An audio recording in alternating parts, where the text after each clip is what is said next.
Oke, halo semuanya, kembali lagi di Fardio Hanif dan kali ini kita ada di Toyota Nasmoko Klaten ya. Satu-satunya dealer Toyota yang ada di Klaten. Nah, hari ini baru datang nih Toyota Innova Zenix tapi yang tipe 2000 cc, bukan hybrid, tipe V. Nah, di sebelah kita juga ada Innova 2000 cc tipe V bensin. Tapi ini yang sebelum facelift, yang pre-facelift. Yang ini yang udah facelift. Dan kita akan bahas sedikit eksteriornya ya. Nah, langsung aja ngeliatin ke sana nih. Nah, ini dia bentuk tampilan eksteriornya. Sebenarnya ya, kalau kita lihat ya, Innova lama itu kelihatan lebih lebar dibandingkan dengan Innova baru. Kenapa? Karena dia lebih pendek. Coba lihat, geser dikit. Innova baru tuh lebih tinggi, bahkan dari spion aja kelihatan tuh. Spionnya itu, Innova baru lebih tinggi dibandingkan dengan Innova yang lama. Dan kap mesinnya lebih pipih yang ini. Makanya meskipun si Innova baru itu lebih lebar 10 mm atau 1 cm lebih lebar dibandingkan dengan Innova yang lama, tapi kelihatan Innova baru itu kayak lebih pipih, nggak selebar Innova lama, padahal dia lebih lebar karena desainnya tadi. Dan dia juga lebih tinggi, makanya secara looks beda. Kap mesinnya lihat nih ya, ini tingginya tuh kayak yang ini segini gitu. Jadi emang bener-bener dibikin crossover looks. Udah gitu ground clearance-nya juga nambah. Dan kalau kalian lihat lagi ya, fog lamp-nya di tipe V hilang. Yang ada fog lamp itu cuma di tipe Q, itu pun kecil. Dia kayak proyektor gitu modelnya. Lampunya ini udah LED semuanya. Yang ini belum pakai LED. Oke, sekarang ke bagian belakangnya dan bisa kita lihat. Awalnya gue pas lihat ini sendiri, kayaknya belakangnya makin kecil ya. Ternyata pas disandingin Innova lama sama Innova baru ya. Kebalik dong, Innova baru sama Innova lama ya. Yang Zenix sama Reborn ini ternyata emang si Zenix ini lebih besar ya, kelihatan ya, dia lebih tinggi, ini lebih pendek ya, ini ternyata juga lebih lebar juga dibandingkan dengan si Innova yang kita kenal gitu, yang Reborn. Tapi karena desainnya seperti ini, jadi kelihatannya dia nggak selebar itu, padahal dia lebar banget, dia tinggi banget, jadi kelihatannya kayak lebih kecil, padahal itu hanya tipu-tipu semata, aslinya dia lebih gede. Kenapa tipu-tipu sih? Nah, tapi kalau soal desain, kalau opini pribadi gue lebih suka desain depannya yang baru, Innova Zenix, tapi desain belakangnya gue lebih suka yang Innova lama. Tapi kembali ke selera masing-masing. Kalau menurut kalian gimana? Coba sampaikan di kolom komentar. Terus perubahan paling mendasar di mobil ini ya, itu bagasinya. Tadi kita udah bandingin ya.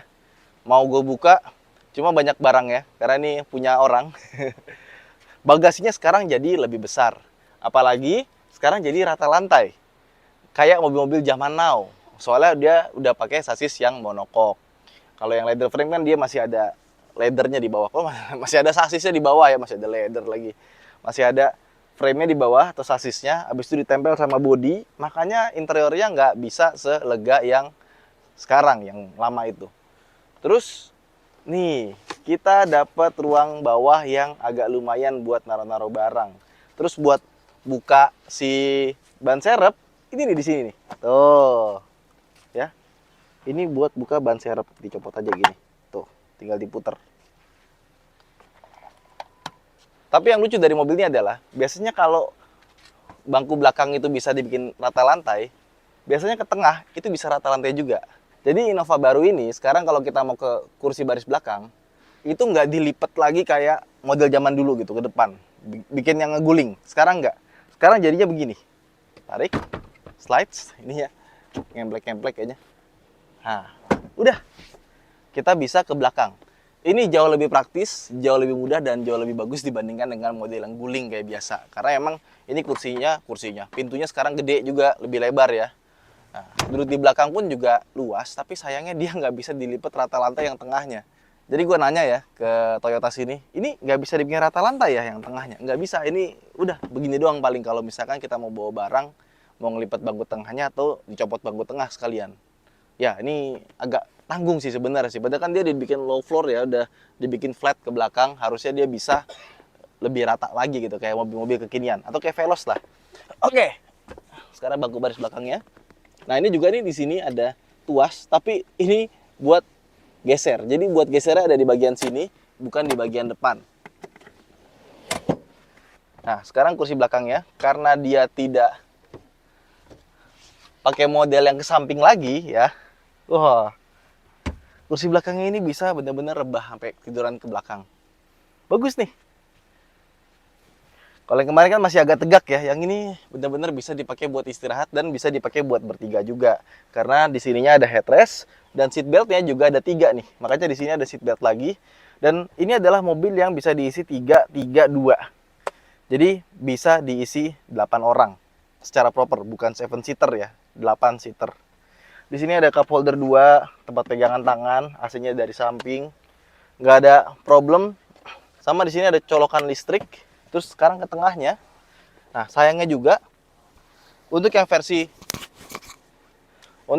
non hybrid tipe V itu dia nggak ada captain seat-nya. Jadi kalau mau yang captain seat itu harus yang V hybrid. Jauh ya. Lihat deh. Dari sini ke sini. Jadi belakangnya bisa jauh banget nih. Kalau yang tipe V hybrid dia ada ottoman ya. Kalau yang ini enggak. Coba kita geser lagi ke sini. Wush. Bisa lega banget ya. Wih, ini kalau kita bandingin sama yang sebelah sana, nggak ada apa-apanya sih. Ini jauh banget nih. Sama di sini ada lampunya nih, tuh. Kalau yang belum hybrid dia nggak ada panoramic sunroofnya. Yang ada panoramic sunroof itu yang V hybrid, yang V biasa nggak ada. Terus ini armrestnya menurut gua agak kurang bagus, sama gua nggak suka bahan bagian sininya nih. Bahan ininya bagus ya, dia bludru ya, nyaman, lembut. Yang ininya agak sedikit kasar sih fabriknya sih. Menurut gua agak kurang. Sama di sini ada colokan, semuanya USB Type C. Ini juga sama nih, bahannya kurang begitu bagus. Sama ini nih, bagus sih sebenarnya, ada TV ya. Cuma ini kalau kalian nggak hati-hati ya, misalkan belakang ada orang tua biasanya mau masuk itu kan suka pegangan. Kalau dia pegangan ke sini, petak. Pengalaman di rental mobil sih begitu ya. Tapi semoga kalian nggak mengalami hal itu ya. Nah, lupa kan, kalau dimajuin paling mentok, bisa mentok banget ya. Tapi nggak ngunci. Oh, kalau nguncinya segini pun masih ada space, masih bisa. Dan lihat dong belakangnya, tuh lega banget, lega. Jadi emang beda sama LMPV ya, nggak bisa dibandingin sama Veloz atau Expander karena secara kelegaan beda. Tuh. Ini headrestnya buat baris keduanya mungkin agak sedikit kurang maju. Sama lampunya belum pakai LED. Ke depan ya sekarang. Oke, masuk ke dalam interiornya. Interiornya entah kenapa gue lebih suka yang lama sih. Secara desain lebih mewah ya. Yang ini kayak lebih tinggi gitu ya. Lebih futuristis. Tapi kok rasanya kayak depannya agak sedikit sempit ya. Mungkin buat kalian yang seneng nyetir, kalian akan lebih seneng nyetir di model yang lama. Karena desain dashboardnya, terus kaca depan ini agak kecil, naik. Makanya di sini lebih turun ya.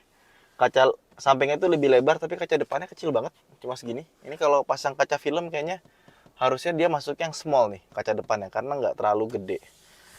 Nah ini nih akhirnya nih, kulitnya bagus. Innova yang lama kulitnya masih agak kurang ya. Tapi yang tipe V sayang sekali belum ada cruise control di sininya, jadi masih kosong. Terus transmisinya pindah ke sini. Gua kurang begitu suka modelnya. Sekarang model dashboard tuh kayak maju ke depan, depannya pendek, terus ya begitu. Ini pun juga entah kenapa ini siapa namanya, talang airnya tuh ngalangin visibilitas ya di bagian sini ya. Terus pilar A-nya ini menurut gue sih agak tebel dan posisinya kurang pas sih. Harusnya bisa ditarik mundur, tapi ya nggak bisa juga sih. Kayaknya visibilitas sama yang lama juga nggak bagus sih. Tapi ya ini mendingan lah ya. Terus oke, kalau yang Q dia sudah ini ya, sudah pakai auto dimming, ini belum. Ini juga nggak ada tombol-tombol buat sunroof. Lampunya juga sama, dia belum pakai LED. Oh, ini udah ada lampunya juga. Di sini juga udah ada dong pastinya. AC-nya, sayangnya untuk mobil yang harganya hampir 500 juta, dia AC-nya, even yang tipe Q sendiri, dia belum dual zone. Kalah sama yang versi di India. Nah, pengaturan AC juga lengkap, dan gue suka tombol-tombolnya tidak ada tombol-tombol yang aneh-aneh. Dan AC-nya ini temperaturnya beneran bisa anget ya. Kan ada beberapa mobil AC-nya digital, mau 26, mau 17 sama aja dinginnya gitu, sama-sama dingin banget. Ini tombol-tombol ini kayaknya ngambil dari Alphard ini ya. Nah, electronic parking brake, hold, eco mode, nggak ada yang EV mode-nya. Sama di sini colokan USB Type C. Kalau kita nyalain lampu, nyala dong. Udah kayak Hyundai sekarang. Tuh nyala kan? Udah kayak Hyundai sekarang. Nah ini ada cup holder yang menurut gue, ya kok kayaknya mobilnya nggak selebar itu ya. Biasanya kan sininya lebar tuh. Ini cuma buat cup holder 2 aja udah kayak udah penuh banget gitu. Sama ini yang gua nggak suka, tengahnya ini bukanya ke samping doang, nggak bisa buka ke atas karena di bagian sininya nih coba nih, di sini kan ada tombol-tombol ya tadi ya. Nah dia mau masukin engsel tuh nggak bisa ke tombol-tombol di sini karena bagian sininya tombol-tombol ada elektronik, jadi nggak bisa dibikin ke belakang. Harusnya dibikin yang kayak Alphard gitu, bisa kiri kanan ya. Head unit, oke, bentuknya seperti ini, ada video, ada picture. Oke, seperti itu. Ada NFC juga dan ada ngasih tau ganjil genapnya dan sudah Apple CarPlay dan Android Auto, cuma belum pakai wireless. Nah, di sini ada tempat penyimpanan. Plus kuncinya sekarang seperti ini, masih sama kayak Kijang Innova yang lama ya, cuma belakangnya beda. Nggak ada siluet Innovanya lagi, gini doang. Nah, ini nih. Ada colokan 12 volt. Sama di sini, wah, soft opening. Ini kulitnya bagus ya. Nah, udah nggak kayak dulu nih. Engine start stop, di sebelah kanan ini ada ion, security, sama untuk leveling bisa naik turun. Nah, kalau untuk yang tipe V dia belum pakai yang full digital. Kalau pakai yang hybrid dia sudah pakai yang layar besar gitu. Cuma oke kok. Sama gue suka nih. Dia sudah pakai all auto power window. Ya sebenarnya ubahannya banyak dan fiturnya juga nambah signifikan sih. Tapi kan harga juga naik. Yuk, jalan. Langsung kita pakai off-road loh. Wah. Enak sih suspensinya. Ya iyalah, harus empuk lah. Mobil begini. Mobil keluarga kalau keras. Kalau di seputarnya oke loh. Kalau dibandingin sama-sama bensin, tarikannya lebih enak ini sih. Bawahnya lebih ngisi. Dibandingkan dengan yang lama ya. Oke. Agak sedikit keras sebenarnya. Tadi gue bilang empuk, sekarang agak sedikit keras. Kayaknya emang harus diisi orang dulu yang banyak biar lebih empuk lagi ya. Sama kayaknya peredaman kolongnya nggak sebagus yang lama ya. Tapi ya terlalu early to judge. Kita masih coba yang beneran coba. Kita ke Innova lama yuk. Ini nyamping ya. Ini sebenarnya mobil itu sama mobil ini sama-sama 16 inci. Cuma kenapa yang 16 inci di Innova Zenix itu kecil banget? Kayaknya emang harus pakai 18. Kalau pakai ini 17 kayaknya. Nah kan? Ini 215 60 17, tapi rasanya kecil banget. Yang ini 16 17 ya? 16. Ini 16. Tapi terasanya lebih gede karena proporsinya lebih pas dibandingkan dengan si Innova ini. Oke. Kita buka, kap mesinnya masih berat. Nah, ini di atas sini sama di sini ada karetnya biar mesin nggak berdebu. Sama di sini dapat tambahan tulisan Modelista. Ini mesinnya sekarang kayak gini. Jadi mesinnya itu sangat rendah sekali. Pasti center of gravity-nya lebih rendah juga. Dan perbedaan mendasar adalah kalau yang dulu mesinnya ke belakang, yang sekarang jadi melintang. Transmisinya juga ada di sebelah sini. Transmisinya CVT punya. Mungkin ada yang kecewa gara-gara udah nggak RWD lagi, udah nggak leather frame lagi. Tapi percayalah, mobil dengan platform seperti ini, mesin depan, penggerak depan, pakai monokok, secara handling, kenyamanan, kiritan bahan bakar harusnya bisa lebih baik dibandingkan dengan yang lama. Dan ini juga dia pakai mesin yang sama dengan Foxy ya. Nah, terus juga buat para bengkel, sekarang dia udah nggak pakai viscofan lagi. Jadi dia pakai electric fan yang ada di sini di bawah. Dan fan-nya ini besar sekali. Nah, sama Innova yang lama itu kan kalau nyalain mesin berisik banget ya. Innova yang sekarang suara mesinnya jadi halus sekali, getaran mesinnya juga halus banget. Jadi perbedaannya lumayan signifikan dengan mesin baru ini. Terus bisa kita lihat lagi, ini mesin nyala, kompresor AC nyala, suaranya cuma begini doang. Kalau ditutup, itu lebih halus lagi. Nanti kita bandingin sama yang lama ya. Sama untuk yang versi Modelista, ternyata bagian ini tempelan. Karena tempelan dan kelihatan lebih maju, lebih gede, ini tuh, lihat di sini. Ininya lebih tinggi dibandingkan dengan kap mesinnya, tempelannya ini. Suaranya adem ya. Ini mesin udah nyala, suaranya beda. Lebih kedengeran. Tuh.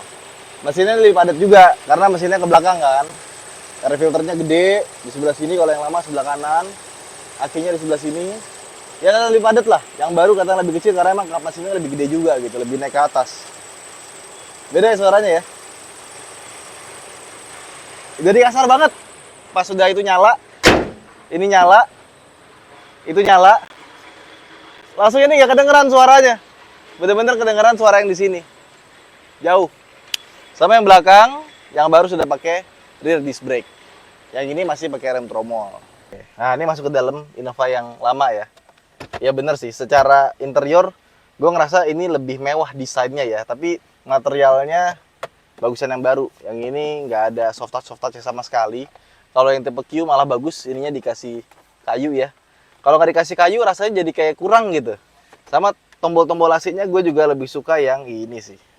Door trimnya juga secara desain, yang lama lebih bagus loh dibanding yang baru. Sama posisi duduk, ya, to be honest. Yang lama lebih enak posisi duduknya dibanding yang baru. Jadi itu sih, keunggulan yang lama dibanding yang baru. Desain dashboard, duduknya lebih enak, desain tombol AC-nya. Sisanya sih yang baru lebih improve. Ya wes, jadi itu aja mungkin video kita kali ini.